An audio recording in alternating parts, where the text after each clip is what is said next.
हमने वर्णों के उच्चारण स्थान के विषय में जाना और वर्णों का उच्चारण किस प्रकार होता है इस विषय को भी हमने ठीक से समझा। आप लोगों के जो प्रश्न थे उनका भी उत्तर देने का हमने प्रयास किया। इसके बाद हमने वर्ण विच्छेद के विषय में जाना और आप सभी लोग बहुत बढ़िया से वर्ण विच्छेद कर रहे हैं। छोटी छोटी सी गलतियां हैं जो ये है कि आप जब उनको लिखते हैं तो जो व्यंजन है उनमें हलंत लगाना भूल जाता हूँ।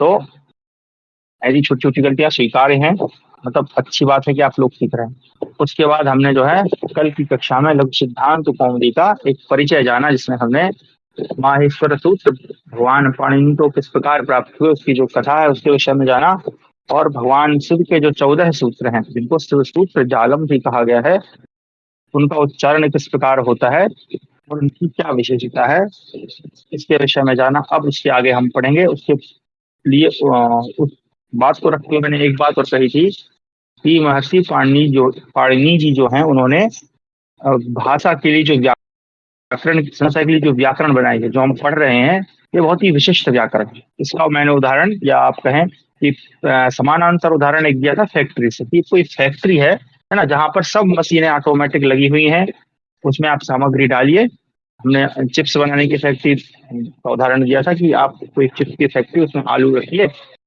वहां पर एक मशीन है वो आलू को छीलती है, एक जो है वो आलू को धुलती है, एक उसके टुकड़े करती है, एक उसको पैकेट में भरती है इत्यादि। ऐसे ही पांडे जी ने ये बनाई हुई है अपनी भाषा की मशीन या भाषा की फैक्ट्री, जिसमें वो शब्दों को डालते हैं, उसमें कुछ आगे जोड़ते हैं कुछ पीछे जोड़ते हैं और एक नवीन शब्द हमारे सामने उत्पन्न हो जाता है। यही उनकी विषय ये आप इसको मशीन कहना थोड़ा सा उसकी लघुता है, बल्कि इसको ये कहना चाहिए कि उन्होंने ऐसा सिस्टम बनाया, इतने बुद्धिमान इतने तेजस्वी वो थे पांडे जी। उन्हीं की और क्या विशेषता है उसी को आज हम आगे समझेंगे। उसके पूर्व आप लोगों ने सभी ने होमवर्क भेजा, तो मैंने सबका चेक किया। मैं रिप्लाई नहीं दे पाया क्योंकि समय कम था, लेकिन अच्छी बात ये लगी कि उसमें छोटी छोटी गलतियों को छोड़कर बाकी सभी ने बिल्कुल ही शुद्ध किया है। तो बहुत ही अच्छा लगा, आप लोग सीख रहे हैं। कभी कभी हलंत छूट जाता है ना, अनुस्वार को आप लोगों ने सही से लगाया, और कुछ कुछ जो है एक दो बार लिखने में थोड़ी सी समस्या है, बाकी इतना समझ में जरूर आ गया है कि आप लोगों को ये चीज समझ में आ गई है। तो ये बहुत अच्छा लगा मुझे, आप लोग सब प्रयास कर रहे हैं। चलिए आज हम एक कक्षा का आरंभ एक विशिष्ट प्रकार के शब्दों से करेंगे। मैं स्क्रीन शेयर करता हूँ।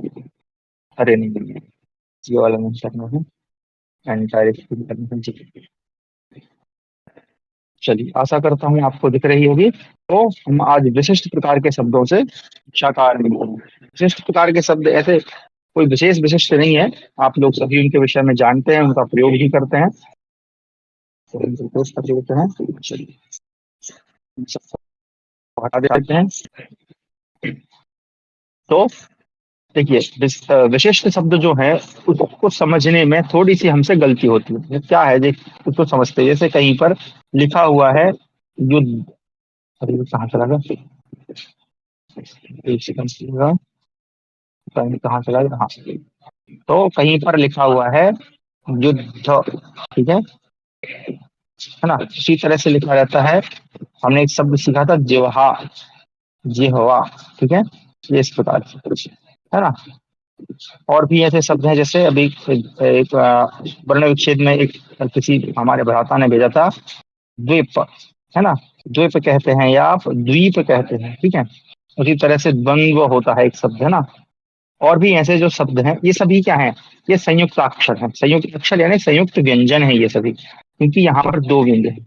अब यहाँ पर हमसे जो गलतियां होती हैं उसको हम समझते हैं कि हम अक्सर जानते हुए भी छोटी सी गलती कर देते हैं। क्या है उसको समझिएगा। देखिए जैसे यहाँ पर मैं इसको थोड़ा जूम करता हूँ, यहाँ पर युद्ध लिखा है, यहाँ पर आप देख रहे हैं इसका अगर हम वर्ण विच्छेद करें तो फटाफट हम करते हैं, आप सभी को आता है, या प्लस रस उ।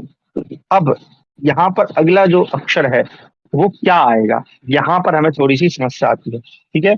तो ऐसे ही धाम गुण्याम, तो यहाँ पर तो सीधा सीधा लिखा था। एक और आप देखते हैं कहीं आप जैसे स्वशुर लिखा रहता है ना, तो स्वशुर अगर ऐसे लिखा है तो हमको समझ में आ रहा है कि पर जो तालब दिशा है वो आधा है, परंतु अगर इसी को मैं थोड़ा अलग तरीके से लिख दूं, इस तरह से लिख दूं, ठीक है, अरे हाँ, स्वशुर, इस प्रकार से, ठीक है। तो यहाँ पर फिर हमको ये जो इस तरह का जो शब्द लिखा रहता है इसमें समस्या हो जाती है। सा के साथ वा लिखा हुआ है, इसमें हमें समझ में नहीं आता कि आगे क्या है पीछे क्या है। ये आप अक्सर हमारे जो ग्रंथ हैं उनमें आप इस प्रकार के शब्दों को देखते हैं। इसको समझना क्यों जरूरी है, ताकि हम गलती ना करें। ठीक है, तो ये युद्ध लिखा है यहाँ पर, देखिए यहाँ आपको दा जो है वो बड़ा दिख रहा है, ठीक है, और धा जो है आधा दिख रहा है ना। उसी प्रकार से अगर हम द्वीप को देखें तो द्वीप में दा है, ठीक है, तो ये बड़ा है दा, दा जो है बड़ा है, और उसके नीचे ये वाह है, वकार से दंतोष्ठम जो वाह है वो आधा दिख रहा है हमको। ठीक है, उसी तरह से जिह्वा में देखिए हा हमको बड़ा दिख रहा है, और उसके अंदर क्या बना हुआ है, ये वाह बना हुआ है ना। ये लिखने की शैली है। ये हमारी जो देवनागरी लिपि है इसमें इसी प्रकार से लिखा जाता है। आप सभी जानते हैं कि पुरानी भी लिपियां हैं, ब्राह्मी लिपि थी, है ना, नागरी थी, और उससे देवनागरी हुई, खरोष्ट की थी, ब्राह्मी थी, हमारे यहाँ शारदा लिपि के एक्सपर्ट भी हैं। ठीक है, तो इस प्रकार से अनेक लिपियां हैं, तो हर एक लिपि का जो है अलग अलग विधान होता है। अभी हम देवनागरी लिपि में लिखते हैं हिंदी संस्कृत को, तो उसमें इस प्रकार से आधे शब्दों को लिखा जाता है। ये सारे नहीं होते, कुछ कुछ होते हैं। तो इसमें समस्या क्या होती है, हमें समझ में नहीं आता कि कौन सा शब्द क्या है। तो इसको बस एक बार ही समझना है आपको, अगर आप समझ जाएंगे तो ठीक, बहुत ही सरल है, सिंपल सी बात है, सामान्य सी बात है। आपको क्या करना है कि ये जो बड़ा दिख रहा है ना, ये बड़ा जो जो बड़ा बना हुआ है, चाहे युद्ध में दा हो, जिह्वा में बड़ा क्या है, हा है। ठीक है, उसी प्रकार से द्वीप में देखें तो बड़ा क्या है, दा है ना। उसी तरह से ससुर में अगर आप देखें तो यहाँ पर शा, ये बड़ा, ये मतलब है क्या, ये सा ही है, लेकिन इसको जब आधा बनाते हैं तो इस प्रकार से, तो सा बड़ा दिख रहा है और वाह कैसा दिख रहा है, आधा दिख रहा है। तो यहाँ पर आपको ये ध्यान रखना है कि जो अक्षर बड़ा दिख रहा है ना, वो असल में कैसा अक्षर है, वो आधा अक्षर। जो बड़ा है वो असल में आधा है, और जो नीचे आधा दिख रहा है वो पूरा है। इसलिए जब हम युद्ध बोलते हैं तो दा का उच्चारण पहले होता है और धा का उच्चारण बाद में होता है। जैसे सिद्धार्थ है ना, द्वीप, द्वीप, दा का पहले कर रहे हैं और वा का बाद में कर रहे हैं। क्योंकि ये संयुक्त हैं, परस्पर मिले हुए हैं, इसलिए उच्चारण करते समय हमें समझ में नहीं आता है ना। लेकिन जब हम लिखेंगे तो उनको इसी प्रकार से लिखना पड़ेगा। तो इसका सीधा सा सिंपल सा तरीका ये है कि जो बड़ा है, जैसे जिह्वा, जिह्वा में क्या है, जैसे हम ब्राह्मण लिखते हैं ना, ब्राह्मण है ना, सॉरी क्षमा करें मैं हाँ पहले लिख दिया, हाँ ब्राह्मण, ऐसे करके ये यहाँ पर ना होता है ना, या कई बार आपने इसे हा है, हा के नीचे यहाँ पर ना वन होता है इनसे। तो यहाँ पे जो हा है वो एक्चुअल में कैसा है, आधा है, वो आधा है, और जो णा है वो पूरा है। ठीक है, तो इस प्रकार से आपको ध्यान रखना है कि जो बड़ा दिख रहा है वो आधा है, और जो नीचे आधा है वो बड़ा है। तो युद्ध का जो सही विच्छेद होगा, या सही वर्ण विच्छेद क्या होगा हमारा, यू, अब चूंकि दा पहले है, दा बड़ा है तो वो पहले है, द आधा, और जो धा है वो कैसा रहेगा, उसके साथ जो स्वर है वो मिला रहेगा, तो वो हो जाएगा हमारा युद्ध। या प्लस ऊ प्लस दा प्लस धा, अब इन दोनों को मिलाएंगे तो क्या हो जाएगा, ये इस प्रकार से लिखा जाएगा, है ना, ये ऐसे लिखा जाता है। लेकिन अगर मान लीजिए दा के बाद यहाँ पर क्या होता है, या होता, तो ये दोनों क्या हो जाते, संयुक्त अक्षर बन जाते। कौन सा बन जाते, या बन जाते, है ना। लेकिन जब दा के बाद धा है तो वो इस प्रकार से लिखा जाता है। उसी प्रकार से जिह्वा का आप देखिए, जिह्वा का अगर हम करेंगे यहाँ पर तो क्या होगा, जा, जा में क्या है, ह्रस्व ई, और उसके बाद क्या है हा, क्योंकि बड़ा है इसलिए जो बड़ा है वो एक्चुअल में आधा है, और फिर क्या है नीचे वाह है तो वाह, अरे छोटा बन गया, हाँ ये है वाह, और वाह के साथ क्या है यहाँ पर, ये वाह में क्या है, दीर्घ आ है, तो यहाँ पर दीर्घ आ हो जाएगा, तो यह शब्द कैसा हो गया, आकारांत हो गया। तो इस प्रकार से जो है हमारा ये एक छोटा सा कॉन्सेप्ट है, इसमें कई लोग छोटी छोटी गलतियां कर देते हैं, तो इसको आप लोग ध्यान रखेंगे। ठीक है जी, तो ये हमारा था कि जो आधे अक्षर होते हैं ना उनको लिखने का जो विधान होता है उसमें कई बार हम गलतियां कर देते हैं।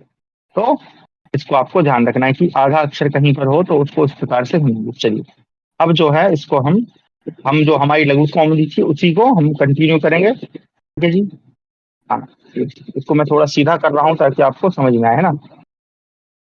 इसमें चलते हैं, तो आज हम पुस्तक से ही पढ़ेंगे। ठीक है, ये खुली हुई है मेरे पास में लघु कॉमेडी, ये गीता प्रेस की है, आप कहीं ढूंढेंगे तो आपको मिल जाएगी। इसमें 67 जो है वो अध्याय हैं, आप कहें चैप्टर्स हैं, है ना। कल हमने जो है माहेश्वर सूत्रों को पढ़ा था, नत्वा सरस्वती देवी, ये उसका मंगला चरण जो था उसके उसके बारे में जाना था हमने।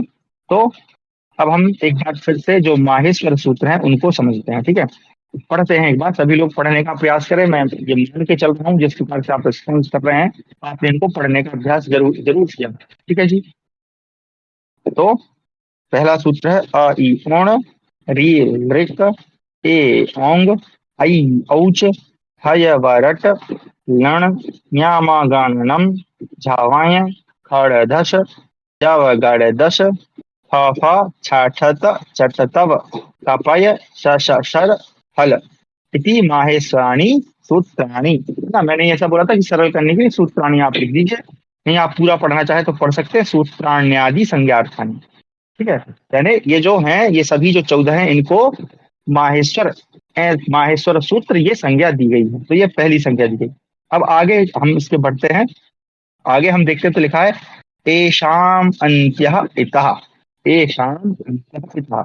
इसको मैं अलग से लिखूं तो क्या बनेगा, ए सॉरी, अरे उल्टा लिख दिया, इसको मिटा देते हैं। हाँ। एशाम, एशाम अंत्यः, अंत्या इतः। ठीक है, इतः, इसको ध्यान से समझिएगा। अब ये एक प्रकार से पहली संज्ञा दे रहे हैं। मैंने बोला था कि पाणिनि जी क्या करते हैं, पहले संज्ञा देते हैं, संज्ञा यानी नाम रख रहे हैं। अच्छा, नाम तो वो रख दे, जैसे मान लीजिए मैंने वही फैक्ट्री का उदाहरण दूं, तो मान लीजिए कोई मशीन वहां पर रखी है जिसका नाम है पीलर, उसका उसकी संज्ञा क्या है, पीलर है।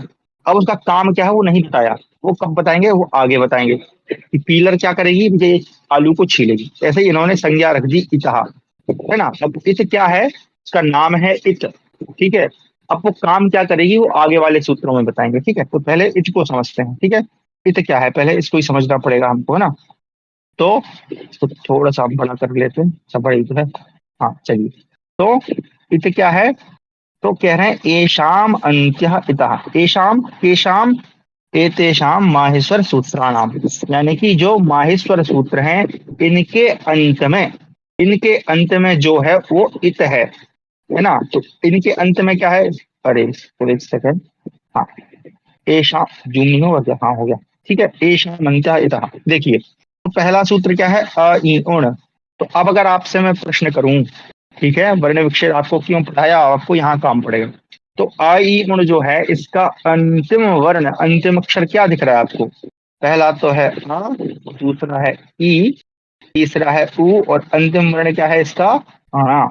राइट, और अणा में क्या लगा है, हलंत लगा है, मतलब ये कैसा है, आधा है। तो कह रहे हैं कि एशाम, एशाम माहेश्वर सूत्राणाम अंत्य पिता, ये माहेश्वर सूत्र, जितने भी माहेश्वर सूत्र है टोटल कितने, 14, यानी 14 सूत्रों के अंत में जो भी है वो इत है, उसका उसका नाम क्या है, इत है ना। अरे थोड़ा सा पतला कर लेता हूँ, ज्यादा मोटे लग रहा है। चलिए, तो इसके अंत में जो है वो क्या है, उसका नाम क्या है, इत है। यानी अब अगर आप ध्यान से देखेंगे तो जो अयुण जो अयुण है इसके अंत में क्या है, अणा है ना। अयुण के अंत में क्या है, अणा। रील रिक के अंत में क्या है, का। अयोंग के अंत में क्या है, ज्ञा। अयोज के अंत में क्या है, चा। हाइब्रिड के अंत में क्या है, टा। लण में क्या है, अणा। यम गणनम में मान, छवय में या, अड़दश में सा, जवगड़दश में सा, चटतव में सॉरी फफा चट चटतव में वा, कपय में या, सस्सर में र, और हल में ला। ये जितने भी अक्षर हैं ये सभी क्या है, इत हैं। इनकी संज्ञा क्या रख दी इन्होंने, इनको कहा ये इत है। अब इनका काम क्या है वो आगे बताएंगे, चलिए आगे बढ़ते हैं। ठीक है, यहाँ पर इसकी व्याख्या दी हुई है, अगर आप पढ़ना चाहें तो आराम से पढ़ सकते हैं, और हम बाद में जो है इसको जब हम सीख जाएंगे तो आगे इसको पढ़ेंगे। ठीक है, चलिए अब आगे देखिए, आगे बोल रहे हैं, आगे क्या बोल रहे हैं ये, हकारादि स्वकार उच्चारणार्थ। ठीक है, तो हकारादि स्वकार उच्चारणार्थ, इसको समझिएगा ध्यान से। ठीक है, कैसे, इसको देखिए, ऊपर चलते हैं। तो हकारादि स्वकार कारार्थ, हकार, हकार कहाँ पर है, हकार मतलब सबसे पहला हा अगर आपसे मैं पूछूं तो कहाँ पर है, वो हाय वर्ड से आरंभ होता है। क्यों, क्योंकि हाय वर्ड के पहले तो सारे आ ई उ री री सॉरी रील री ए औ ऐ यौच ये सारे क्या है, स्वर हैं। पहला व्यंजन कहाँ पर आ रहा है, हाय वर्ड का हा। तो हाय वर्ड के हकारा, हकार यानी कारा कार, है ना। तो जो हकार है अगर आप इसको ध्यान से देखें, जो हाय वर्ड लिखा है वो कैसा लिखा है, हाय व र ट, इस प्रकार से लिखा है। अब अगर आपसे मैं कहूँ कि इसका वर्ण विच्छेद करिए तो आप कैसे करेंगे? हा के साथ क्या मिला हुआ है? आ मिला हुआ, राइट। उसी तरह से या के साथ क्या मिला चाहिए? नीला पेन का है चला रहा हूँ, एक सेकंड, ये ग्रीन उतना अच्छा नहीं दिख रहा है इसको, कलर यहाँ से आएगा, रेड कर देते हैं, ठीक है। चल, तो यहाँ पर दिख रहा है या के साथ फिर क्या है? प्लस आ, है ना। उसी तरह से देखिए वाह है, तो वाह में भी क्या है? वाह प्लस क्या होगा? आ। उसी तरह से फिर क्या होगा हमारा अगला अक्षर? रा, रा प्लस क्या हो जाएगा? आ, और अंत में क्या बचा? टा। तो इस प्रकार से हमारा अयवरट का वर्ण विच्छेद होगा। तो अब आप अगर ध्यान से देखें तो हर एक अक्षर के बाद यहाँ पर आ है, राइट, है ना। उसी तरह से देखिए खा फा चट चट तौ कपय सरहल, सब में अकार है ना। यही बोल रहे हैं वो कि जो सूत्र है इसमें क्या बोल रहे हैं? हकार दुष्वकार उच्चारणार्थ। तो यानी कि ये जो हकार आदि वर्ण है ना, इनमें जो अकार है ना, चाहे वो हा में हो, चाहे या में हो, चाहे वा में हो, चाहे रा में, ये केवल किसके लिए है? उच्चारणार्थ, केवल उच्चारण के लिए है, इसका और कोई काम नहीं है, केवल बोलने के लिए। क्यों बोलने के लिए? क्योंकि हम सभी जानते हैं कि जो आधा व्यंजन है, अगर उसको स्वर की सहायता न दी जाए तो उसका अशुद्ध उच्चारण होता है, क्योंकि आधा अक्षर हम बोल ही नहीं पाते, है ना। इस प्रकार से यहाँ पर जो आ जोड़ा गया है, हर एक हकार से लेकर, है ना, हाय वर्ड से लेकर हल तक, जितने भी आ हैं बीच में, उन सभी में जो भी आ हैं यानी हकार हैं, वो किसके लिए है? केवल उच्चारण के लिए। ये बात समझ में आई? ठीक है, आगे कह रहे हैं लड़ मध्य संग कहा। इसको थोड़ा सा छोड़ दीजिए, इस पे हम अभी नहीं जाएंगे डीप में, है ना, ये थोड़ा सा डीप विषय है। ये आगे उड़न रपड़ा पे जाके खुलता है, उधर तक नहीं जाएंगे, हम केवल परिचयात्मक ज्ञान ले रहे हैं ना। तो यहाँ पर ये इसका मतलब है कि लड़ के मध्य में, है ना, एक लण है, लण सूत्र है ना हमारा, लण के मध्य में जो आ है, क्योंकि यहाँ पर क्या होगा? इसका वर्ण विच्छेद ला प्लस आ और प्लस क्या होगा? हाँ। तो यहाँ पर जो लड़, क्षमा करें मैंने गलत लिख दिया इसको, हाँ, इसको मिटा देते हैं मैं। तो क्या कह रहे हैं? लण के बीच में जो आ है, ये इत संज्ञक है ना। वो इत संज्ञक क्यों है? वो का काम आगे आएगा, उधर उधर तक हम नहीं जाएंगे। जब हम कभी भविष्य में आप जब थोड़ा संस्कृत सीख जाएंगे तो कभी अगर ईश्वर ने चाहा, अगर लघु कौमुदी ही पढ़ेंगे तो फिर हम जो है इसको जानेंगे, ठीक है। तो आप इतना समझें कि लड़ जो सूत्र है, इसके बीच में जो आ है वो इत संज्ञक है, ठीक है, बस इतना। अब आगे बढ़ते हैं। अब आते हैं, अब हमारा अगला सूत्र आता है। अच्छा देखिए, यहाँ पर आप अगर देख रहे हैं तो लिखा है हलंत्यम। हलंत्यम 1 3 3। अभी 1 3 3 क्या है? ये अष्टाध्यायी का सूत्र क्रमांक है। जो अष्टाध्यायी है वो 8 अध्यायों में विभक्त है। आप उसको अध्याय कह लें, आप उसको पाद कह लें, आप उसको चरण कह लें, जो आपको सही लगे। तो अष्टाध्यायी के पहले पाद या पहले चरण का तीसरे अध्याय का तीसरा सूत्र है ना। इस प्रकार से आप अगर सर्च भी करेंगे तो मिल जाएगा, है ना। उसमें हमें नहीं जाना अष्टाध्यायी पे, हम केवल लघु कौमुदी को ही समझ रहे हैं। ठीक है, लेकिन फिर भी मैंने बता दिया कि किसी को डाउट ना हो कि ये संख्या क्यों लिखी है। संख्या ये अष्टाध्यायी की सूत्र संख्या है, ठीक है। चलिए, तो हमारा जो सूत्र है वो है हलंत्यम।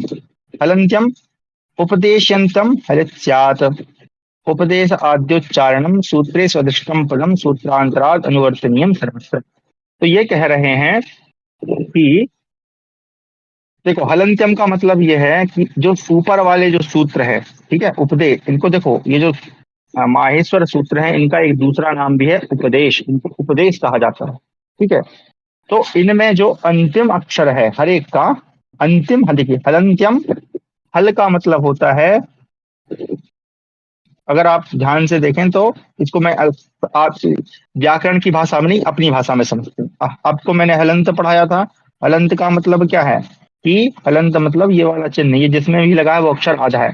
तो यहाँ पर भी वही कह रहे हैं कि उपदेश के अंत में जो है, अंत में क्या, जैसे लिखा ई ऊण, तो इसका ये उपदेश हो गया। उपदेश मतलब पहला सूत्र, सूत्र है ना। इसका जो अंत है वो क्या है? हल है। हल मतलब आगे आपको समझ में आएगा हल क्या है, आप यूँ समझ ले उसका नाम हल है, ठीक है। बस ये इस सूत्र की इतनी सी व्याख्या है। अच्छा, सूत्रे स्वदिष्टम पदम सूत्रांतराद अनुवर्तनीयम सर्वत्र, ये इनकी विशेषता है, इसकी पाणिनि जी की। यहाँ पे अनुवर्तन एक शब्द का उपयोग कर रहे हैं वो, ये इनकी पूरी अष्टाध्यायी में दिखती। अनुवर्तन का मतलब क्या है कि भाई साहब देखो, मैंने ये बात आपको बता दी। देखिए, अष्टाध्यायी इसलिए कहा जाता है कि उसका अध्ययन बहुत कठिन है। क्यों? क्योंकि उसको पहले पढ़ना पड़ता है, उसको याद करना पड़ता है, बिना याद करे काम नहीं चलता है। क्योंकि वहाँ हर जगह अनुवर्तन होता है। अनुवर्तन का मतलब ये है कि देखिए, जैसे अगर हम इसी के आधार पे काम करें, लघु कौमुदी के आधार पे, तो क्या कर रहे हैं पाणिनि जी, पहले सबको संज्ञा दे रहे हैं। अभी हम आगे कुछ संज्ञाएं पढ़ेंगे, तो सबको वो क्या क्या दे रहे हैं, कुछ संज्ञाएं दे रहे हैं कि भैया ये फलानी संज्ञा, ये ढिकानी संज्ञा, ये इसका मतलब, जैसे तुम्हारा नाम राम, तुम्हारा नाम श्याम, तुम्हारा नाम मोहन, तुम्हारा नाम राधा, तुम्हारा नाम सीता, ये सब रख दिया। ठीक है। अब गुरु जी बताइए काम क्या है हमारा। तो उन्होंने कहा कि थोड़ी देर रुक जाओ, तुम्हारा काम हम बताएंगे बाद में, पहले हमको और ये जो 50 बच्चे खड़े हैं ना, इनका नाम रख लेंगे। अब वो सबका नाम रखते जाएंगे और काम जो है लास्ट में बताएंगे। आपको वो नाम याद रखने हैं, मतलब यही एक प्रकार का अनुवर्तन, मतलब मैं बहुत सरलता में समझाने का प्रयास कर रहा हूँ कि यानी एक बात उन्होंने कह दी। एक बार देखो, पाणिनि जी की ये विशेषता है कि बड़ी बातों को बहुत छोटे में बोलते हैं, है ना, वो एक बात को रिपीट नहीं करते हैं बार बार। तो उन्होंने ऐसा सिस्टम बनाया है कि भैया एक बार समझा दिया, समझ जाओ।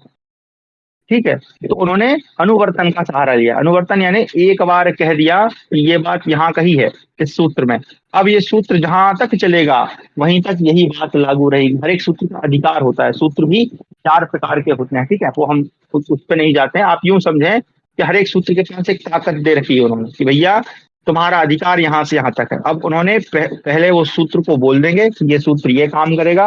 अब जहां तक उसका अधिकार क्षेत्र है वहां तक उसकी वो पावर चलती रहेगी, उसका अनुवर्तन होता रहेगा ऑटोमेटिक। उसको बार बार रिपीट नहीं करेंगे, यही है इसका अर्थ। ठीक है। हालांकि इससे हमें उतना काम नहीं है फिलहाल के लिए, क्योंकि मैंने आपको बोला था कि लघु कौमुदी का परिचयात्मक ज्ञान ही हमको लेना है। ठीक है, क्योंकि फिर हम डीप में जाएंगे तो हमारी जो असली संस्कृत की पढ़ाई है वो भटक जाएगी। इसलिए इसको ज्यादा हम नहीं खींचते हैं। चलिए, अगला जो सूत्र है ये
आने लगी संभवतः। पता नहीं क्या समस्या हो जाती है, कभी कभी इसको लगता है बीमार हो जाता है। अब आने लगा होगा। जी जी जी, धन्यवाद प्रतीक्षा करने के लिए। चाहिए, मैं फिर से स्क्रीन शेयर करता हूँ, एंटायर स्क्रीन। वेट कर लेते हैं। लघु काम जी, हाँ, अब एक बार मैसेज में लिख दीजिए आपको दिखाई दे रहा है कि नहीं।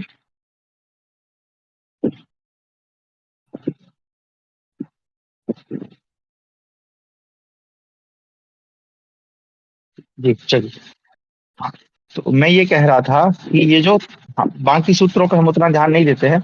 ये 3 सूत्र है, इनसे ही हमारा फिलहाल काम है। इसके आगे फिर व्याख्या है, उसको हम पढ़ेंगे। तो अगर आप सभी लोग विज्ञान दर्शन जी के चैनल को देखते हैं, तो उन्होंने अभी कुछ दिवस पूर्व या कुछ माह पूर्व एक अपना पेपर रिलीज किया था, जो कि जीरो की व्याख्या करने के लिए था। तो उन्होंने इसी व्याकरण के महाभाष्य के ग्रंथ का ये वाला सूत्र उन्होंने अपने उसमें प्रयोग किया था, अदर्शनम लोपा।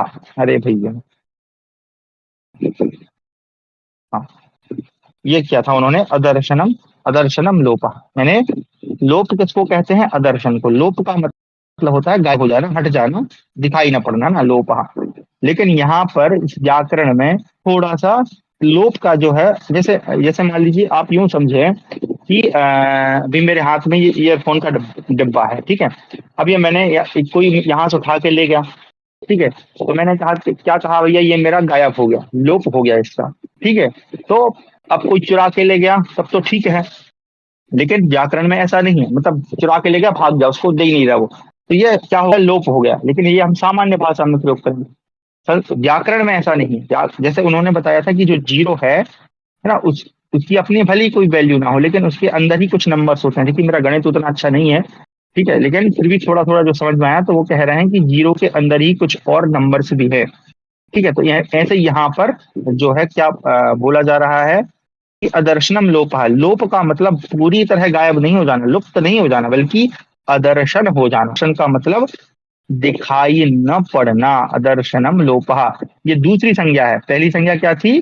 इत संज्ञा। इत संज्ञा किसको कहा? कि जो माहेश्वर सूत्र हैं उनके अंत में जो हल वर्ण है, हल वर्ण यानी हल का मतलब आप समझ रहे, जिनमें हलंत लगा है ना, मैं सरल भाषा में समझा रहा हूँ। आप बाकी जब आपको हल की परिभाषा दूंगा तो आप समझ जाएंगे, ठीक है। तो जो हल वर्ण है, जो अंतिम अक्षर है, वो उनकी संज्ञा है इत है। और दूसरी संज्ञा यहाँ पर क्या आ रही है? लोप संज्ञा। तो लोप क्या बोल रहे हैं? तो अदर्शनम लोपहा, यानी किसी चीज का अदर्शन हो जाना, वो दिखाई ना। इसका मतलब ये नहीं कि वो गायब हो गया। जैसे ये डिब्बी है, मैंने हाथ में उठा के रख ली। जैसे एक बड़ा जोक सा चलता है कि एक व्यक्ति जो है वो अपना मोबाइल ढूंढ रहा है, लेकिन मोबाइल की फ्लैश लाइट को जला के, और वो देख रहा है कि मेरा मोबाइल कहाँ रखा है, बल्कि उसके हाथ में ही मोबाइल है। इसका मतलब क्या हुआ कि उसके उसको अदर्शन हो गया अपने मोबाइल का। उसके मस्तिष्क में नहीं है कि मेरे दिमाग में, मेरे हाथ में ही है और मैं उसी को ढूंढ रहा हूँ। लेकिन बाद में जब उसको ज्ञान होगा, जब उसकी आवश्यकता होगी, तो घंटी कोई बजाएगा कि भैया फोन लगाओ जरा, वाइब्रेशन हुआ, समझ गया कि यार ये तो मेरे हाथ ही में। इसी प्रकार से लोप का मतलब है अदर्शन हो जाना, यानी भैया तुम्हारी अभी आवश्यक है, थोड़ी देर के लिए यहाँ से हट जाओ, जब हम तुमको आवाहन करेंगे दोबारा प्रकट हो जाना। ये है अदर्शनम लोप। समझ में आ गया? लोप किसको कहते हैं?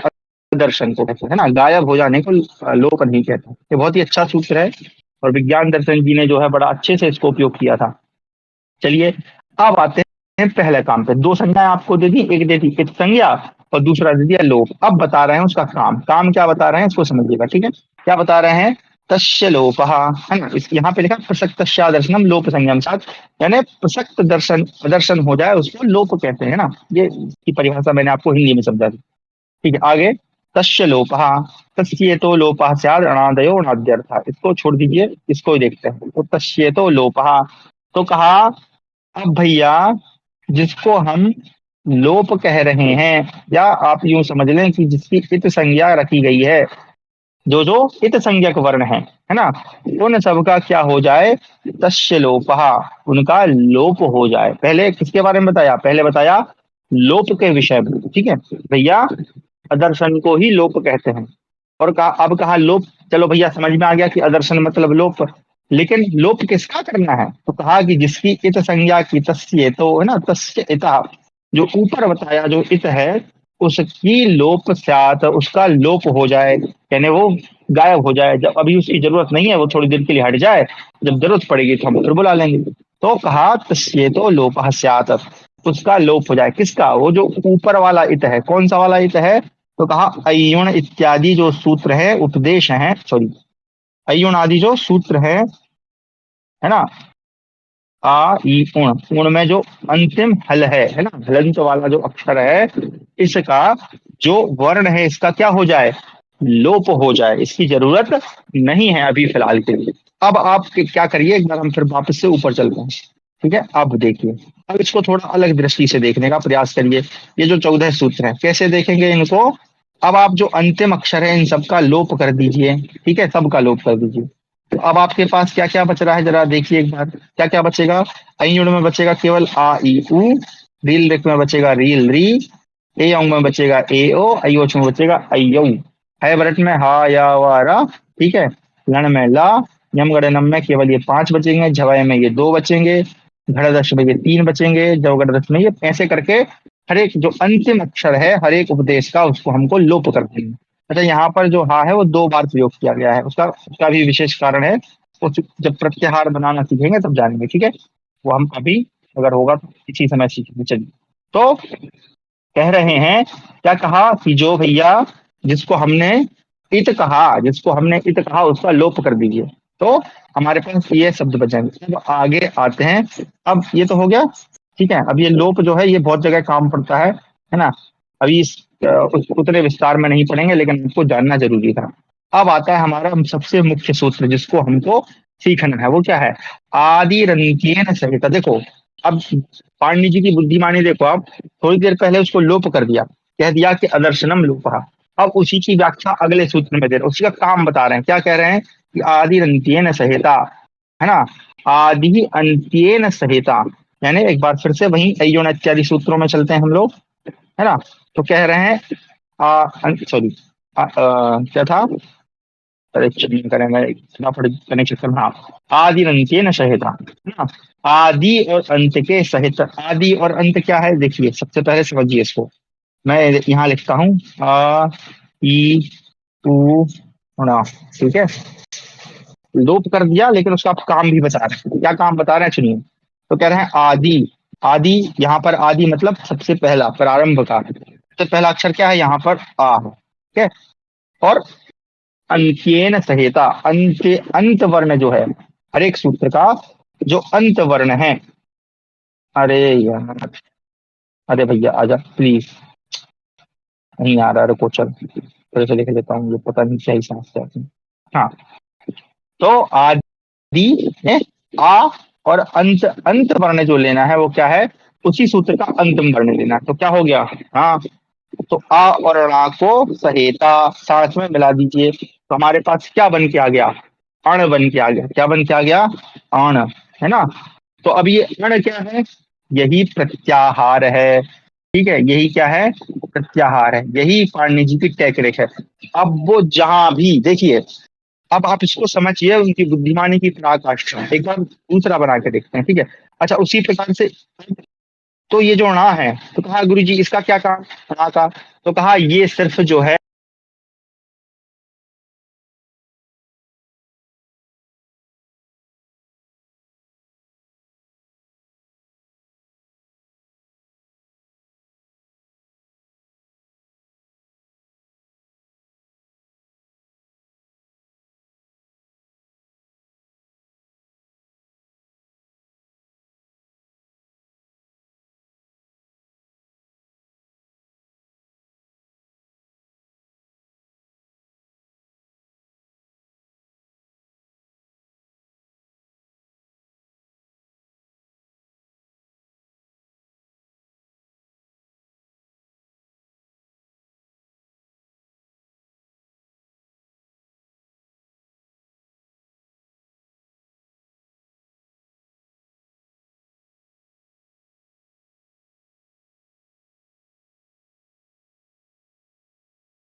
तो इस प्रकार से अयुण के कितने प्रत्याहार बन गए? एक, दो, तीन प्रत्याहार बन गए, ठीक है ना। अब यहाँ इनकी बुद्धिमानी देखिए क्या है। मान लीजिए आगे पाणिनि जी को आ, ई और उ, इन 3 अक्षरों पर कहीं काम पड़ेगा।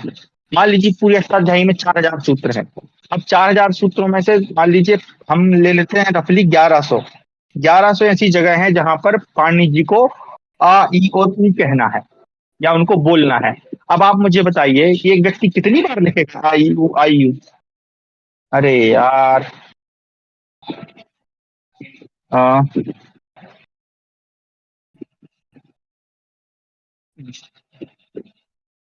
मुझे नहीं आ रही कि किसी को। हेलो, हेलो, आवाज आ तो रही है संभवतः? आपको नहीं आ रही सुनील जी, लगता है।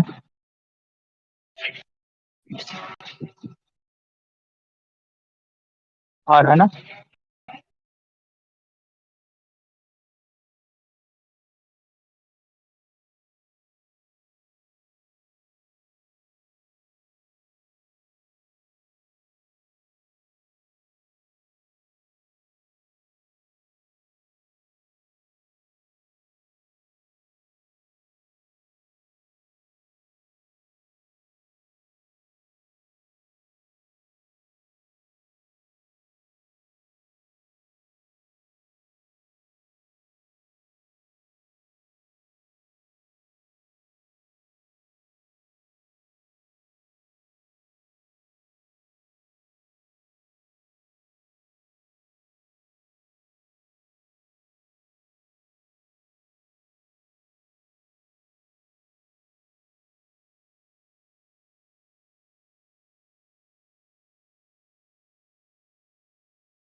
हेलो, तो जी स्क्रीन फिर से शेयर कर दीजिएगा रिज्वाइन करके जी। मैं वही कर रहा हूँ। ये पता नहीं, ये मुझे लग रहा है इसमें थर्ड पार्टी एप्लीकेशन का यूज करो तो ये रोने लगता है ऐसा कुछ है, जबकि इसकी रैम इतनी ज्यादा है उसके बाद। चलिए, आशा करता हूँ दिख रहा होगा screen. Sound check, 1 2 3, mic check. आ गया। ओके, ठीक है। हाँ, तो हम लोग पढ़ रहे थे। हाँ, अब देखिए, तो मैं ये कह रहा था कि ठीक है। तो अण इण उण ये समझ में आया था आप लोगों को, है ना? मतलब अयुण में। जी।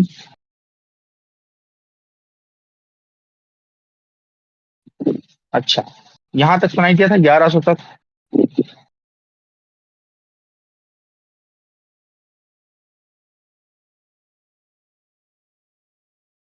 हाँ। अच्छा, ठीक है, चलिए मैं दोबारा से समझाता हूँ। ओके, चलिए। तो अभी इंटरनेट देवता भी हमसे चिढ़ रहे हैं। सॉरी। चलिए, तो हमारा पहला सूत्र था अ इ उ ण, है ना? तो ये क्या कह रहे हैं, जो अगला सूत्र है वो कह रहे हैं आदि अंत्येन सहिता, यानी आदि का वर्ण लीजिए और अंत्येन सहित, अंत्य अंत का वर्ण, इन सबके सहित। सहित मतलब क्या है कि जब हम लिखेंगे आदि का वर्ण आ और अंतिम वर्ण लेंगे अणा, तो हमारा प्रत्याहार बनेगा अण। तो अब अण का मतलब क्या हुआ कि अण जब मैं कह रहा हूं तो अण का मतलब है आ भी, ई भी और ऊ भी, है ना? और ण का तो कोई काम ही नहीं है, ण तो केवल किसके लिए है? प्रत्याहार बनाने के लिए। उसका तो लोप कर चुके हैं, केवल प्रत्याहार के लिए। तो अब आप इसकी मैं ये बता रहा था, उसी प्रकार से जब इसका काम हो गया, अब अगर मैं बनाऊंगा इण, तो इण किस प्रकार बनेगा? ई रहेगा उसमें और अंतिम वर्ण क्या रहेगा? ण। हो जाएगा इण। तो जब जब मैं इण कहूंगा तो इण का मतलब क्या हो गया? एक तो ई और साथ में क्या आ जाएगा? ऊ। ठीक है, उसी तरह से अगर मैं कहूंगा उण, तो उण का मतलब क्या है? ऊ और णा, केवल उसमें कौन सा अक्षर बचा? ऊ बचा। ठीक है ना? तो इस प्रकार से ये प्रत्याहार बनते हैं। अभी और डिटेल में समझेंगे, घबराना नहीं है आपको। मैं ये कह रहा था, यहाँ पर आप पांडे जी की बुद्धिमानी देखिए कि मान लीजिए उनको पूरी अपनी जो अष्टाध्यायी उसमें लगभग 1100 जगह उनको आ ई उ इनका प्रयोग करना है। हम एक कल्पना मान लेते हैं, इससे हो सकता है इससे ज्यादा बार किया हो। तो अब आप कल्पना करिए कि एक व्यक्ति जब उसको इतनी बार बताना है कि आ ई उ, तो वो कितनी बार लिखेगा आ ई उ, तो उन्होंने क्या करा, उन्होंने इन सूत्रों की रचना की और उससे प्रत्याहार बना दिए। तो अब जब भी उनको कहीं पर आ ई और उ ये कहना होगा, तो वो केवल हमको क्या कह देंगे? वो कह देंगे अण। तो आप समझ जाना कि किसकी बात हो रही है। आदिरंत्येन सहिता, आदि और अंत के सहित बीच में जितने वर्ण हैं वो सभी उसमें आ जाएंगे। तो जैसे ही उन्होंने कहा अण, यानी हमें कहीं अण की आवश्यक, भैया अण की जरूरत है, लेके आओ। तो अण का मतलब क्या हुआ कि आ ई उ ये सारे साथ में आ गए। ठीक है जी। तो इस प्रकार से प्रत्याहार बनते हैं। अब और उसको समझते हैं। अब देखिए दूसरा एक प्रत्याहार बनाते हैं। अब अयुण से रिल रिक तक चलिए। तो देखिए क्या बनेगा। अयुण का हम पहले मैं लिख देता हूँ आ ई उ ण। यस, एक सेकंड रुको, इसको अलग तरीके से समझाता हूँ, जूम करके, फिर यहाँ समझ में आएगा। तो देखिए हमें यहाँ से यहाँ तक चलना है। तो अब हम क्या बनाएंगे? अब मान लीजिए पाणिनि जी को कहीं पर इन 5 अक्षरों की जरूरत है, एक इसकी, एक इसकी, एक इसकी, एक इसकी, एक इसकी। अब वो क्या करेंगे, तो वो कह देंगे अक। अक का मतलब क्या हो गया, अक कहाँ से लिया उन्होंने, एक तो लिया आ, ठीक है, और दूसरा क्या ले लिया उन्होंने, ऋलिक का अंतिम वर्ण को देखिए, जहां भी प्रत्याहार बनेगा उसमें किसी भी सूत्र का अंतिम वर्ण आएगा। अंतिम वर्ण यानी अंतिम जो हल है, हलंत जो अक्षर है वो आएगा। तो अब क्या हो जाएगा, अयुण का आ ले लेंगे, ऋलिक का ले लेंगे का, तो हमारा कौन सा प्रत्याहार बन जाएगा, बन जाएगा अक प्रत्याहार। तो अब जब कभी उनको कहना होगा कि भैया मुझे आ ई उ री री ये अक्षर चाहिए, तो वो क्या कह देंगे, वो कह देंगे अक लेके आ जाओ। अक का मतलब क्या है, आ ई उ री और री। अब आप याद करिए, मैंने आपको पहले वर्णमाला पढ़ाई थी, तो उसमें जो ह्रस्व स्वर हैं वो क्या हैं, आ ई उ री और री, ये 5 ही तो हैं। तो ये 5 क्या हैं, ये अक हैं, ये क्या हैं, अक हैं। समझ में आ रहा है आप लोगों को, ये सब है अक हैं। अक का मतलब क्या हुआ, ह्रस्व स्वर अपनी भाषा में, ठीक है। तो अब अगर मान लीजिए उसी तरह से अब पाणिनि जी को कहीं पर आ की जरूरत नहीं है, लेकिन ई उ री री इन 4 अक्षरों की जरूरत है, उनको ई भी चाहिए, ऊ भी चाहिए, री भी चाहिए और री भी चाहिए। आगे जब हम संधि पढ़ेंगे तो वहां में अक की आवश्यकता पड़ेगी दीर्घ संधि में, और ये जो अगला हमारा बनेगा इसको कहेंगे इक, इसकी जरूरत पड़ेगी हमको यण संधि में। तो अब उनको आ की जरूरत नहीं है, केवल ई उ रील री चाहिए। तो वो क्या करेंगे, ई से लेकर रील रिक के का तक को मिला के क्या बना लेंगे, ई और का क्या हो जाएगा, इक। तो वो कहेंगे भैया इक ले आओ, है ना। इक का मतलब क्या हो गया कि आ को छोड़कर, क्योंकि आ तो पहले निकल गया, अब क्या क्या बचा, ई बचा, ऊ बचा, णा की कोई महत्व ही नहीं है, क्योंकि वो क्या है, वो इत संज्ञक वर्ण है, उसका तो लोप हो गया, वो अदर्शन है ना। और ये जो अंतिम हल है इसकी कब आवश्यकता पड़ रही है, केवल प्रत्याहार बनाने की। तो ई ऊ री और री, ये 4 अक्षर आ गए। एक मतलब क्या हो गया, एक मतलब ई ऊ री और री, ठीक है जी। इस प्रकार से हमारा ये दूसरा प्रत्याहार। अब आप ऐसे चाहे कितने जितने चाहे 14 सूत्रों से जितने चाहे प्रत्याहार बना सकते हैं, ठीक है। चलिए अब एक आपको विशेष प्रत्याहार दिखाते हैं, देखिए कैसा, उसको कहते हैं अल। अल का मतलब क्या है, अल को समझते हैं, देखिए। तो अयुण के, हाँ अयुण, अरे भाई हाँ, अयुण के आ से देखिए, अच्छा मैंने स्क्रीन वैसी नहीं की है तिरछी, एक सेकंड में करता हूँ, अगर हो जाए तो आज क्लास ऐसी बनेगी शायद। हाँ चलिए, कि मैं चाह रहा था कि क्लास ऐसे ही हो जाए, चलिए जान नहीं रहा, क्षमा करें। तो अब अल, अल का मतलब क्या है, तो अयुण के, अयुण के आ से लेके हल के ला तक, है ना। अयुण के आ से लेके हल के ला तक। तो जब अल कहेंगे, अल का मतलब क्या हो गया, अल मतलब जितने भी अक्षर हैं सब आ गए। अगर आप ध्यान से देखें,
तो आज इतनी अच्छी क्लास की पूरी बर्बादी कर रहा है।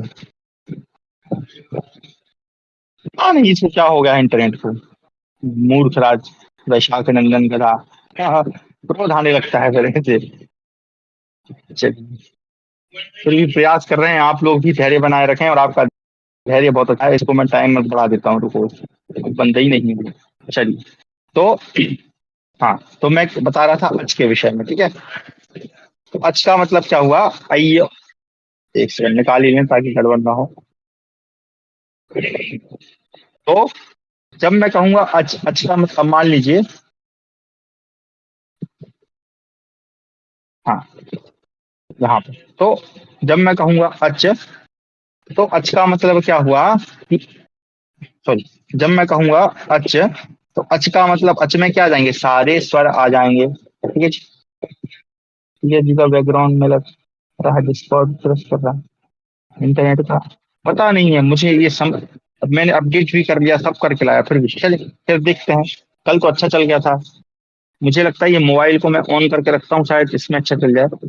ठीक है, तो अब क्या है, आई यूं के आ से अयोज के चा तक जब ये बोलेंगे तो इसका मतलब इसमें क्या क्या आ जाएगा, आ भी आ जाएगा, ई भी आ जाएगा, ऊ भी आ जाएगा, हाँ, नहीं आएगा क्यों, क्योंकि इसकी तो इत संज्ञा है, ठीक है। उसी तरह से री री आ जाएगा, का नहीं आएगा, ए ओ आ जाएगा, या नहीं आएगा, ई ओ आ जाएगा, चा नहीं आएगा, केवल प्रत्याहार के लिए आएगा। इसका मतलब क्या हुआ, जब अच कह रहे हैं तो अच में सभी हो जाएंगे स्वर, इसलिए एक सूत्र कहा गया है अचहा स्वराह, अच जो है वो स्वर हैं। उसी तरह से एक सबसे बड़ा जो प्रत्याहार बनता है वो बनता है अल, अयुण के आ से लेके अल के ला तक, मतलब इसमें अल मतलब अल कह दिया तो सारे वर्ण आ गए। अब देखिए पाणिनि जी की विद्वता देखिए कि अब उनको कहीं मान लीजिए सभी वर्णों की आवश्यकता है, ये उनकी वर्णमाला है, जैसे मैंने कल उदाहरण दिया था बाहुबली फिल्म। अब मान लीजिए उनको कहना है कि भैया मुझे आ भी चाहिए, ई उ री री ए औ औ, है ना, हा या बारा, ला या मा नाना, झा भा या घा ढा धा, ये पूरा अब क्या बोल लिखेंगे इतना सारा, भैया ये एक सूत्र लिख रहे हैं, हाँ भैया मुझे जो है इन अक्षरों की जरूरत है, अब पूरी लिस्ट लिखेंगे फिर जाके अपनी बात लिखेंगे, ऐसे तो उनका ग्रंथ बढ़ जाएगा, इसलिए वो क्या कर देंगे, उन्होंने कहा सीधा अल, अल लिख दिया। देखिए इतना, अब अगर आप ध्यान से गिनोगे, ठीक है, तो कितने अक्षर होंगे, एक दो तीन चार पाँच छह सात आठ नौ दस ग्यारह बारह तेरह चौदह पंद्रह सोलह सत्रह अठारह उन्नीस बीस इक्कीस बाईस तेईस चौबीस पच्चीस छब्बीस सत्ताईस अट्ठाईस उनतीस तीस इकतीस बत्तीस तैंतीस चौंतीस पैंतीस छत्तीस सत्तीस सैंतीस अड़तीस उनतालीस चालीस इकतालीस बयालीस, टोटल 42 अक्षर हैं। बाप रे, 42 अक्षर। मान लीजिए उनको पूरे पाणिनि ग्रंथ में अगर 10-12 बार जरूरत भी पड़ गई तो हाथ ही दुख जाएगा उनका लिखते लिखते। तो 42 अक्षर लिखने से अच्छा है केवल इतना लिख दो ना, अल, कहाँ 42 अक्षर और कहाँ केवल 2 अक्षरों में बात हो गई। 2 अक्षर क्या दिया, अल, अल मतलब आ से लेके ला तक, खत्म। अब आप तुम जानो तुम्हारा काम जाने, ठीक है। तो ये विद्वता है, ये उनका उच्च स्तर है सोचने का, कि अल कह दिया, अल मतलब टोटल 42 अक्षर, समझ में आ रहा है आप लोगों को। तो यही पांडे जी की विद्वता है, तो वो अल कहते हैं, है ना, वो अल कह देते हैं अल। अब आते हैं हल पर, ठीक है। एक अल है एक हल है, तो हल क्या है देखिए, है वर्ट के हाथ से हल के ला तक, है वर्ट के हाथ से हल के ला तक। यहाँ पर देखिए 2 हा है ना, इनमें कंफ्यूजन नहीं होना आपको, दोनों का अलग अलग काम है, लेकिन जब हम गणना करेंगे तो एक ही हाथ की गणना करना है, ठीक है, एक ही हाकी करना करना है। हकारा सुकारा उच्चारणार्थ है ना, जो हकार है और हकार है वो सभी उच्चारण के लिए मात्र है, तो आपको एक ही मानना है ना। मैं इसके डिटेल में नहीं जा रहा, नहीं जाऊंगा तो समय बर्बाद होगा। तो यूं समझे कि दोनों सिर्फ एक ही हैं, वो एक प्रत्याहार बनाना होता है, इसलिए हा को 2 बार लिख दिया उन्होंने, ठीक है। तो हल का मतलब क्या हुआ, हल मतलब जितने भी व्यंजन है, देखिए आ या वारा ला या मा, ये सारे है, ये स्वर यहीं पे समाप्त हो गए। अब यहाँ से यहाँ तक क्या बचे, सारे व्यंजन बचे। तो जब हल कहते हैं तो हल का मतलब क्या हो गया, सारे व्यंजन। उसी प्रकार अच का मतलब क्या हो गया, सारे स्वर, ठीक है ना। तो इस प्रकार से उन्होंने प्रत्याहार बनाए। अब ऐसे ही करके, ऐसे तो आप बहुत प्रत्याहार बना सकते हैं, ठीक है जी, कितने सारे बन सकते हैं आप, एक बार कहीं समय अगर आप फ्री बैठे हो तो बना लीजिएगा। लेकिन पूरे पाणिनि ग्रंथ में हमें केवल टोटल 42 प्रत्याहारों की ही आवश्यकता होती है, और प्लस एक होता है, तो वो एक जो है र प्रत्याहार है, वो उसकी व्याख्या बड़ी लंबी चौड़ी है, उसको नहीं जाएंगे हम, समय बर्बाद नहीं करना है, तो हम मान के चलते हैं टोटल 42 प्रत्याहार, 42 प्रत्याहार ही हमें आवश्यक होते हैं। इसलिए पाणिनि जी ने भी अष्टाध्यायी में 42 प्रत्याहारों का ही प्रयोग किया है। आप चाहे तो और भी बना सकते हैं, ऐसा कोई जरूरी नहीं है। ये आपका हाथ नहीं पकड़ रहा है, लेकिन हमको 42 चाहिए तो 42 प्रत्याहार ही बनते हैं। ठीक है जी, चलिए एक बार हम उन 42 प्रत्याहारों को देख लेते हैं। हाँ, 42 प्रत्याहार कौन कौन से, फिर आगे इसके अभी स्वर का दिमाग खराब हो जाता है कभी कभी। ये तो जूम कम हो जाओ, हाँ चलो ये है, ठीक है। ये लिखा है प्रत्याहाराणाम उकारादि क्रमेण परिसंख्या संख्या, ठीक है। तो टोटल आप यहाँ देख रहे हैं अक से लेके हस तक, ये टोटल 42 प्रत्याहार पाणिनि जी ने अपनी अष्टाध्यायी में प्रयोग किए, ठीक है। अब इसका स्क्रीनशॉट आपको मैं भेज दूंगा, ठीक है अभी। अब आपका गृह कार्य यही है, ठीक है जी। गृह कार्य क्या है, ध्यान से सुनिएगा। ये टोटल 42 प्रत्याहार आपको मैं भेजूंगा, इनमें से कोई से भी 5, ठीक है, कोई से भी 5 आपको चयन करने हैं और वो 5 प्रत्याहार आपको बना कर लाने। कैसे बनाना है ध्यान से समझिएगा। अगर अक आप बना रहे हैं तो अक आप कैसे लिखेंगे, इसको ऐसे लिखना है। देखिए मैं इस खाली जगह में इसको लाने का लिखने का प्रयास करता हूँ यहाँ पर। तो आपने क्या करना है, अक बनाना है, अक, अक इस प्रकार लिखेंगे। अब अक मतलब क्या होगा, तो आप ढूंढिएगा आ कहाँ पर है और का कहाँ पर है ना, हलन पर। तो आ अय्युण का आ हो जाएगा और रील रिक्का का हो जाएगा राज। तो हम लेंगे आ और उसके बीच में जितने अक्षर हैं हलंत वर्णों को छोड़कर, क्यों, क्योंकि वो तो लोप हो गए हैं। तो आ भी होगा, ई होगा, उ होगा उसमें, और क्या होगा साथ में, यहाँ नीचे लिख देता हूँ, उसमें होगा री और उसमें होगा ली। तो इस प्रकार से ये 5 अक्षर इसमें आ जाएंगे, किसमें, अर्थ में। समझ में आ रहा है आप लोगों को। तो ऐसे आपको 42 में से कोई से भी, जैसे मान लीजिए जस है, तो जस कहाँ से बनेगा एक बार हम देख लेते हैं, ठीक है। अब आपने अगर माहेश्वर सूत्र लिखे हो, नहीं है तो होमवर्क में डाला था मैंने। जस देखिए कहाँ बनेगा, जव गढ़ दश, है ना, जव गढ़ दश, समझ में आ गया, वही जस है। क्या हो गया ये, जा, सॉरी, यहाँ से देखिए जस कहाँ बनेगा, जस, हमारा प्रत्याहार क्या है, जस। जस मतलब क्या है, जावा गाढ़ा दा, और शा को सिर्फ प्रत्याहार के लिए उपयोग करना है। तो जब अगर दश में कितने अक्षर हैं, 5 अक्षर है। समझ में आ गया जी। तो ऐसे कोई से भी 5 आपको लेकर आने हैं, ये मैं आपको अभी थोड़ी देर से भेजता हूँ। तो ऐसे टोटल 42 प्रत्याहार हैं, आपको प्रत्याहार बनाना सीखना है। अब आप चाहें अयुण के आ से, जैसे अब बनाते हैं अय, क्या बनाएंगे, अय प्रत्याहार बनाएंगे। तो अय कहाँ से कहाँ तक बनेगा, अयुण के या से कपय के या तक बनेगा, ठीक है, अयुण के आ से कपय के या तक। अब इसके बीच में जितने भी अक्षर हैं वो सारे आ जाएंगे, ठीक है, केवल हलंत अक्षरों को छोड़कर। जी चलिए, हाँ समझ गए आप लोग, बहुत अच्छी बात है। तो ये हमारे प्रत्याहार, ये प्रत्याहार निर्माण था, ठीक है। चलिए इस प्रत्याहार किस प्रकार से बनाते हैं, और ये पाठ, हाँ आगे अब इस सूत्र की थोड़ी सी फटाफट व्याख्या कर लेते हैं। तो कह रहे हैं आदि अंत्येन सहिता, आदि और अंत के सहित, अंत्येनेता सहित, आदिर मध्य का नाम, आदि और मध्य में जितने भी जो भी स्वर आए हैं वो जो हैं उनको हमको ग्रहण करना, यही बता रहे हैं, ठीक है। मैं इसकी सरल व्याख्या करता हूँ आगे। फिर आ ई उ वर्णानाम संज्ञा एवं अच फल इत्यादि, है ना, ऐसे ही जो, अच्छा वो मतलब वही बात है जो मैंने आपको कही, ठीक है, कि भैया यहाँ से आप यहाँ तक प्रत्याहार बनाना है, इसमें जितने भी अक्षर हैं उन सभी को सम्मिलित करना है। ये आदिरंत्येन सहिता सूत्र की व्याख्या। अब कल हम जो है वापस से, अभी आपने केवल कुछ स्वर उच्चारण के विषय में जान लिया है, लेकिन उच्चारण के अंदर भी थोड़ा सा डीप नॉलेज है। उच्चारण भी और कितने गहरे जा सकता है। और आप याद करिए, सबसे पहले आपको मैंने 63 या कितना 62 या 63 इस टाइप का मैंने आपको बताया था कि हमारे वर्ण होते हैं। अब वो क्या है, वो किस, कौन सी चीज है, ये हम कल पढ़ेंगे आगे से। आगे के कुछ सूत्र हैं जो हम पढ़ेंगे कल, ये हैं यहाँ पर देख सकते हैं आप। कालो ध्रस्वदीर्घ कुलता, उच्चैरुदात्ता नीचैरुदात्ता समाहारा स्वरिता, और अब आएगा मुख नासिका वचनो अनुनासिका, ये भी हम देखेंगे, ठीक है। अनुनासिक क्या है, अनुनासिक क्या है, ठीक है जी। आगे फिर हम पढ़ेंगे, फिर ये जो सबसे मुख्य सूत्र है, तुल्यात् प्रयत्नम सवर्णम, ये मुझे लगता है कि फिलहाल जो संज्ञा प्रकरण है इसका सबसे बड़ा, इसकी सबसे बड़ी व्याख्या है इस सूत्र की। यहाँ पर हरेक वर्ण का, ठीक है, वो सवर्ण कैसे हैं, वो सवर्ण कैसे बनते हैं, यहाँ पर उन्होंने पूरा, ये यहीं पे आप अगर ध्यान से देखेंगे एक बारी, अगर आपको मैंने जो पढ़ाए थे उच्चारण स्थान, अकुह विसर्जनीया नाम कंठा, ये देखिए लिखा है, तो यहीं से लिए थे मैंने, है ना। पिचु यसा नाम तालु, ये क्या है, सभी उच्चारण स्थान है। ऋतु रसाणाम मूर्धा लटु रसानाम दंता उपपद्मान्यानाम मोष्टौ यम गणानाम नासिका च एदयितो कंठतालु उदयितो कंठोष्टम बकारस्य दंतोष्टम। आगे इसको एक बार मैं इसलिए पढ़ रहा हूँ ताकि रिवीजन टाइप का हो जाए आपका ना। पर आगे ये है यहाँ पर जिह्वा मूल्यस्य जिह्वा मूलम नासिका स्वारस्य। फिर यहाँ तक हमने समझ लिया है। इसके आगे से हम पढ़ेंगे फिर यत्नो द्विधा। यत्न क्या होते हैं, क्यों संस्कृत में जो है उच्चारण का इतना महत्व, ये हम कल जानेंगे।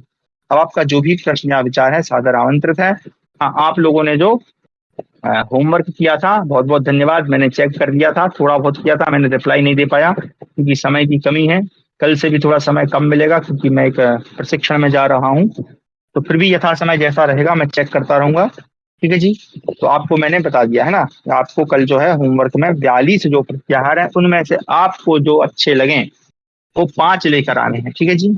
और आप स्वयं, मुझे लगता है, मैं ये मानता हूं कि आप सभी विद्वान हैं, मेहनती लोग हैं, तो आप जितने कठिन होंगे उतने कठिन से कठिन आप बनाएंगे। चलिए, तो कक्षा को अब यहीं विराम देते हैं। अब आपके जो भी प्रश्न या विचार हैं सादर आमंत्रित। इसको बंद कर दिया जाए प्लीज।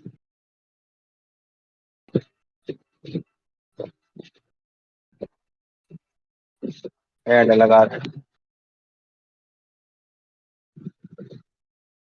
अरे तो नहीं देख रहे हैं तो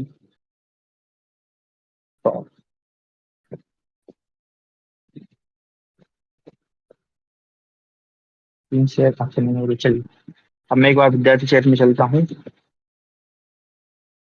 हाँ, कंट्राडिक्शन लग रहा है। अण लण 6 सूत्र के अर्थ में तो जो, अच्छा एक सेकंड यहाँ से आता हूँ पहले। आवाज गई हाँ। आप कह रहे हैं कंट्राडिक्शन लग रही है लण अर्ण। हाँ हाँ, देखिए। हाँ, भानु जी आपका डाउट मैं समझ गया। एक बार आपको मैं फिर से स्क्रीन शेयर करता हूँ। इसमें कई लोगों को कंफ्यूजन हो सकता है। ठीक है, इसको समझने का प्रयास करिए। इनका जो डाउट है बहुत सही है। लेकिन मैं मतलब इसलिए डीप में नहीं जा रहा, नहीं क्योंकि हमारा समय जो है वो नष्ट होता है ना, वैसा नहीं होता। लेकिन फिर भी देखिए, लेकिन यार मैंने वो बंद कर दिया। तो मैं खोलता हूँ इसको, अगर चल रहा है तो। हो गया, बहुत बढ़िया। चलो भाई, आप आ जाइए। देखिए, इनका जो डाउट है वो ये है, क्योंकि मुझे लगता है कई लोगों को समझ में नहीं आया होगा। देखिए वो ये है कि देखिए यहाँ पर अयुण में अणा है। ठीक है जी। तो जब हम अण बोलेंगे, है ना, जो हम अण बोल रहे हैं, तो अयुण के अणा तक बोल रहे हैं कि लण के अणा तक बोल रहे हैं। ठीक है जी। ये प्रॉब्लम है भाई, जब अण बोल रहे हैं तो अण जो है वो अयुण के अणा तक ही है या लण के अणा तक है। तब जब अण बोलेंगे तो या मतलब अण जो है वो 2 बार बन रहा है। एक यहाँ अयोन के णा तक बन रहा है, एक लण के णा तक बनता है ना अण। तो इसमें आपको कंफ्यूज नहीं होना। आप इतना ही समझें। देखिए आप इसको सरलता कैसे बताऊं मैं, क्योंकि व्याख्या करूंगा तो फिर वही है। आप ऐसे समझ लें कि हमको केवल अयोन के णा तक का ही चाहिए, लण की उतनी आवश्यकता नहीं है। ठीक है। और लण जो है वो प्रयोग सिद्धि में या क्या बोलते हैं धातु सिद्धि में काम आता है। ये छोड़ दें उसको, है ना, संधि तक उतना काम नहीं आता उसका। तो आप केवल अयोन के णा तक का ही नियम। ठीक है जी। अच्छा, और आप ऐसे मत करने लग जाना कि हण बोल दो, है ना, हण नहीं बनेगा। नहीं तो तुम लोग क्या करो, मतलब आप लोग क्या करें कि हण हण बना दो। हण मतलब हाँ से लेकर बाप से यहीं तक ना तक, ऐसे नहीं बनता है जी। जो है यहीं पर समाप्त हो जाता है ना। नहीं तो आप बना लो कि क्षण। क्षण क्या कि भैया गुरु जी हमने तो ये क्षण लिया और यहाँ से लेके शा हा और अय्युन का आयुर्णा, ऐसे नहीं बनता है। तो यहीं तक समाप्त है, इसके आगे वापस दोबारा से नहीं चलना है ना।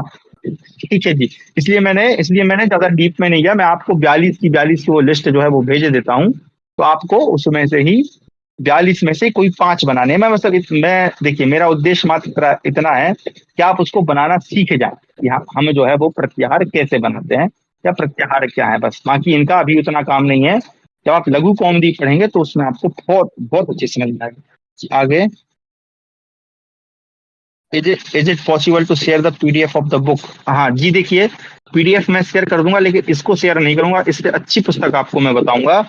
हाँ ठीक है, क्योंकि वो हिंदी में लिखी है और हिंदी में भी उन्होंने बहुत ही सुंदर तरीके से व्याख्या सहित लिखा है। आप लोग अगर डाउनलोड करना चाहें तो आप आर्काइव पे सर्च कीजिएगा लघु सिद्धांत कौमुदी भैमी व्याख्या मैं यहाँ पे लिख कर भेज देता हूँ, ठीक है जी। क्या है इसकी लघु सिद्धांत, तो एक सेकंड, सिद्धांत कौमुदी, कौमुदी भैमी व्याख्या। अरे भैमी क्यों नहीं लिखा रहा, संस्कृत में लिखना पड़ेगा, तो एक सेकंड। भैमी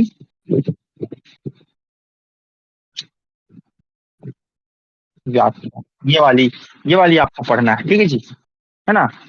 लघु सिद्धांत कौमुदी भैमी व्याख्या, ये बहुत ही सरल है, इसे 4 भागों में है, और ये जो इनके जो लेखक हैं उन्होंने बहुत ही ज्यादा परिश्रम किया है, उनके लिए बहुत ज्यादा एप्रिसिएशन बनता है ना। आगे चलिए अब देखते हैं मैसेज जी, क्लास के बाद एक बार चेक कर लेंगे जी। मैं समझ गया ड्रैकुला जी, उसकी समस्या क्या है मैं समझ गया हूँ। वो ये चाहता है कि मेरा जो मोबाइल है जिससे मैं हॉटस्पॉट ले रहा हूँ वो कंटिन्यूअसली ऑन रहना चाहिए, वो बीच में लॉक हो गया मतलब काम गड़बड़। कल से मैं ऐसा करूंगा ना, बीच बीच में थोड़े थोड़े आप लोगों से प्रश्न पूछता रहूंगा, तो आप लोग चैटिंग करते रहोगे, मैं देखता रहूंगा। प्रत्याहार, ओके गुरु जी, प्रत्याहार क्वेश्चन मार्क, प्रत्याहार मतलब आप समझ रहे हैं ये एक संज्ञा है ना। इसलिए मैंने बोला था कि जो मैं बोल रहा हूँ श्रद्धा भक्ति पूर्वक मान लो, फिर आपको आगे समझ में आएगा। ये हो गया, क्लास बहुत गजब थी, ऐसा खेल खेला गया कि 2 रन से ही सारे स्कोर। हाँ जी, यही तो मैं आपको, बस यही जो आप समझे हैं मैं आशा करता हूँ सब समझूंगा। मैं यही बताना चाहता हूँ कि देखिए आपको गर्व होना चाहिए कि आप सनातनी हैं, कि आपको गर्व होना चाहिए कि हमारे पास महर्षि पाणिनि जैसे विद्वान थे कि जो लाखों हजारों बार लिखने से अच्छा है 2 शब्द लिख दो, अल लिख दिया, अल मतलब टोटल वर्ण आ गए, अण लिख दिया सारे स्वर आ गए, हल लिख दिया सारे व्यंजन आ गए। क्यों बार बार लिखना, इतने बड़े बड़े उस समय छठी सातवीं शताब्दी उनका समय माना जाता है। सनातन समीक्षा जी ने इस पर क्या नाम उसका, वो क्या बोलते हैं, चटनी, चटनी ने जब बोला था कि ये बौद्ध हैं, तब उन्होंने इसके विरुद्ध में एक बहुत अच्छी स्ट्रीम की थी, उसको देखिएगा कि पाणिनि जी किसके हैं, पाणिनि जी बुद्ध बुद्ध हैं कि क्या है। तब उन्होंने सारे प्रमाण दिए थे, नटराज जी से भी आप जाके पूछ सकते हैं। तो छठी सातवीं जो है इनका जन्म समय माना जाता है। उस समय उन्होंने इतना महान ग्रंथ लिखा, क्या बुद्धि का उनकी IQ लेवल, बुद्धि लब्धि जिसको कहते हैं, क्या रहा होगा उनका। इसलिए जो वैयाकरण है उनको भगवान की संज्ञा देते हैं। हलंतम के बाद जो नंबर था वो नहीं समझे। अच्छा, नंबर्स जो है भारतीय श्री जी, नंबर्स जो है वो पाणिनि के सूत्र हैं। एक बार मैं आपको पूरा करके दिखा दूंगा, ठीक है। देखिए मैं समझता हूँ आपकी कई सारी जिज्ञासाएं हैं, लेकिन मैं थोड़ा सा ना धीरे धीरे चलना चाहता हूँ, ठीक है जी, क्योंकि एक साथ चलेंगे तो काम गड़बड़ हो जाएगा। मैंने एक आज याद करिए, मैंने पहले ही बोला था कि जब हम ऊपर कहीं सीढ़ी चढ़ते हैं तो पहला पैर पहली सीढ़ी पर, दूसरा पैर दूसरी सीढ़ी पर रखते हैं, सीधा ऊपर नहीं रखते हैं। तो थोड़ा सा धैर्य आपको बना के रखना पड़ेगा। वो आपको मैं बताऊंगा कि कैसे वो सूत्र हैं, वो क्या हैं, अष्टाध्यायी से भी आपका परिचय कराऊंगा, निश्चिंत रहिएगा, ठीक है जी। आज से रिकॉर्डिंग स्टार्ट करते हैं, इस टाइम ऑफिस में होता हूँ, कल से प्रॉपर स्टडी करना, तब तक अभी तक कुछ लक्ष्य जल्दी जल्दी संभव हो। अच्छा हाँ, ये लूसीफर जी के जो है वो का वो करिए। देखिए लूसीफर जी, गुरु गुरु जी पूरा प्रयास करते हैं, लेकिन नेटवर्क समस्या आती है। इसकी विशेष भाषा क्यों हो हाँ जी, अभी एक उदाहरण और आएगा जब हम आपसे वाक्य बनवाएंगे, तब आपको और गर्व होगा कि संस्कृत क्यों विशेष है। गुरु जी मैं होमवर्क नहीं समझ पाया, मेरा अच्छा, होमवर्क ये है जी, मैं आपको भी प्रत्याहार की एक फोटो भेजूंगा, उन उन प्रत्याहारों में से कोई भी 5 प्रत्याहार आपको बनाकर लाने हैं। कैसे, आपको पहले प्रत्याहार का नाम लिखना है और उसमें कौन कौन से वर्ण आते हैं वो लिखना है। तो ठीक है गुरु जी, भौमिक जी धन्यवाद, आप सहयोग कर रहे हैं, बहुत अच्छा लगता है मुझे। गुरु जी कृपया वर्ण विभक्ति का प्रयोजन क्या है, मार्गदर्शन। वर्ण विभक्ति यानी वर्ण की विभक्ति या विभक्ति ही पूछ रहे हैं, अलग है विभक्ति अलग है, विभक्ति आगे आएगी जी। ठीक है, अभी हम शब्द रूप पढ़ेंगे, धातु रूप पढ़ेंगे, तब आपको विभक्ति वचन पुरुष है ना इत्यादि सब समझाएंगे। लेकिन मैंने वही कहा कि थोड़ा सा धैर्य रखना होगा, है ना। मैं आप यूं समझ लें कि मैं वो थोड़ा सा बोरिंग वाला गुरु जी हूँ, थोड़ा धीरे धीरे चलता हूँ, क्योंकि मैं चाहता हूँ कि सब लोग सीखें। हमारे यहाँ भौमिक जी, पार्थ जी तो जैसे अच्छे अच्छे विद्वान भी हैं, तो हमारे यहाँ एलियन जैसे भाई भी हैं जो सीख रहे हैं, तो उनको भी हमको साथ में लेकर चलना है ना। कुलदीप जी हैं, दास अनिमेष जी हैं, ड्रैकुला जी हैं, जिन्होंने संभवतः कभी संस्कृत या पढ़ी भी होगी तो हम भूल गए हैं, है ना। तो हमको सबको साथ में लेके चलना है, तो इसलिए आपसे सहयोग की अपेक्षा रखता हूं मैं। हाँ sir, out of context, but आपने फिर आप हाँ, पढ़ी नहीं है मैंने, ऐसे पूरा अध्ययन नहीं किया है, मतलब अगर आप कहें जो पान तो जब मैं तैयारी कर रहा था मेरे वर्ग 1 के पेपर की, तब मैंने उसका थोड़ा सा परिचय पढ़ा था और एक दो अध्याय ही पढ़े होंगे, एक दो अध्याय भी ज्यादा हो गए। कुछ कुछ मेन मेन चैप्टर पढ़े थे। देखिए 3 पुस्तकें हैं, किरात अर्जुनीयम, एक मिनट जाइए मैं भूल रहा हूँ, माघ की है, शिशुपाल अवधम, किरात अर्जुनीयम, एक और है नैषध चरितम, नैषधीय चरितम, श्री हर्ष की नैषधीय चरितम, किरात अर्जुनीयम भारवी की है, भारवी हाँ, नहीं भारवी है कि भभूति, कंफ्यूजन है, बहुत पहले पढ़ा, ठीक है। तो ये 3 पुस्तकें हैं, अगर आपको कभी पढ़ा, इसकी भी मैं आपको बताऊंगा, एक इसकी भी विशेषता बताऊंगा आपको, किरात अर्जुनीयम की, माँ शिशुपाल वधम की और नैषधीय चरितम की। अभी आपको एक बहुत अच्छी चीज दिखाऊंगा मैं आगे। हाँ लेकिन सब वो सरप्राइजेस मैंने पकड़ के रखे हैं ताकि आप लोग छोड़ के ना भूल जाए। ठीक है जी, तो बताऊंगा कि संस्कृत क्यों विशिष्ट है, आपको आगे पता चलेगा। ठीक है जी।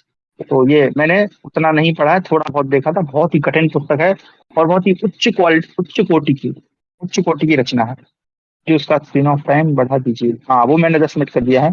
संस्कृत संस्कृत ध्यान, ये सही लिखा है, संस्कृत ध्यान। अगर शब्द देखें तो सही है, लेकिन आप जो लिखना चाह रहे हैं उस अनुसार से गलत है। आप संस्कृताध्ययन लिखना चाहते हैं तो अध्ययन में डबल लिया है। आप बहुत बहुत इंटरेस्टिंग टीचर, अच्छा जी चलिए धन्यवाद, बोरिंग नहीं है। मैंने ये हाँ देखिए स्नो जी बिल्कुल मैं समझ सकता हूँ, इसलिए मैं सबको ही मान के चल रहा हूँ कि सब जी रहे हैं। गुरु जी हम रामायण में जैसे श्लोक हैं वो बनाना कैसे सीखेंगे?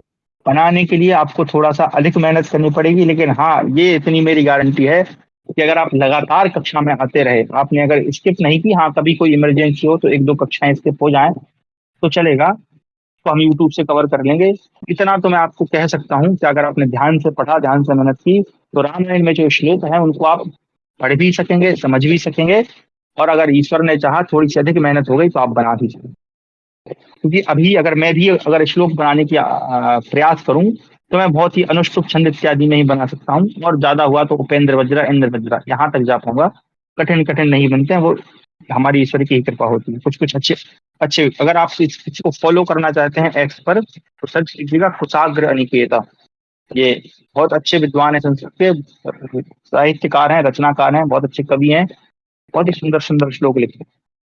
तो अ, ठीक है जी, तो श्लोक बनाना तो मैं नहीं कह सकता कि इतना आसान है, क्योंकि उसमें फिर आपको लगना पड़ता है, उसमें अध्ययन बहुत चाहिए, आपको साहित्य बहुत पढ़ना पड़ेगा। हाँ लेकिन ये है कि आप श्लोक लिखा हुआ समझ सकेंगे। वाल्मीकि जी से सीखना, वाल्मीकि जी तो आदि कवि हैं, सब जो हैं उन्हीं का उपयोग किया हुआ उपयोग करते हैं। क्या तर्जनी में हमको जो टीवी सीरियल में प्रोपेगेंडा दिखाते हैं, करण उदित समर्थ से अर्जुन से, वो प्रोपेगेंडा। हाँ जी, वो तो महाभारत में हो जाता है। किरात अर्जुनियम, देखिए किरात अर्जुनियम विशिष्ट क्यों है, क्योंकि उसमें केवल एक ही घटना है। कौन सी घटना है? कि भगवान इस किरात वेश में आते हैं और अर्जुन उनसे युद्ध करते हैं।